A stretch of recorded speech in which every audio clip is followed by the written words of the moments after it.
प्रतिबिंब जशी एनजीओ आहे तशी एनजीओ घोषणा मी अशी करतो की 10,000 रुपयाची एफडी आपण दिली तर 2 केंद्र सरकारच्या पॉलिसीचा प्रीमियम आयुष्यभर परस्पर आहे.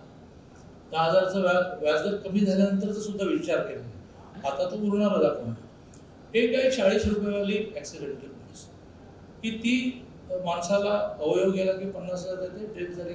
पहिलं त्या पत्रकाराच्या डेथ किंवा नॅशनल डेथ नंतर ॲक्सिडेंटल किंवा नॅचरल डेथ नंतर एक मिनिमम अमाऊंट घरी पोहोचवण्याची व्यवस्था ही कायमस्वरूपी उभी केली पाहिजे. त्याची ताकद 10,000च्या एफडी मध्ये. 10,000च्या एफडीचं व्याज अकाउंटला सेव्हिंगला जमा होईल. मग इन्स्ट्रक्शन द्यायचे नाही आयुष्यभर. परस्पर 40 प्लस 520 असे 2 प्रीमियम तुमचे जातात.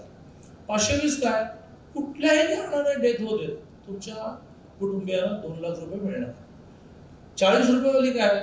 ॲक्सिडेंटल डेथ झाली तुमच्या कुटुंबाला मिळणार आहे. तुम्ही प्रीमियम एकदाही भरायचं नाही. जेवढ्यांची म्हणून 10,000 रुपयाची एफडी करायची असेल, जयकुमार गोरे माझे बरोबर आहे तसं मानून जेवढ्यांची म्हणून मी बसलं कॅल्क्युलेशन केलं की बाबा 12,000 जणांची 10,000ची एफडी केली तर किती राहते? 12 कोटी लागतील. काय भरपूर लोक त्यांना आपण म्हणू शकतो आणि इथे पुढे 12,000 लोक येणार आहेत. 4 महिने मागे लागले तर रजिस्ट्रेशन झालं. 10,000 रुपयाची एफडी आयुष्यात करूनच तुम्ही करा किंवा प्रतिबिंबाला करा. आम्ही प्रतिबिंबाच्या वतीने करणार.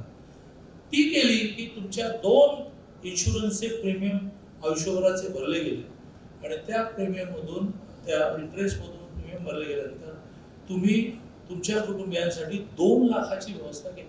ॲक्सिडेंट डेथ होऊन ॲक्सिडेंट डेथ होईल अशी 10,000 रुपयाची एफडी 12,000 ते 12,000 पत्रकारांची करू अशा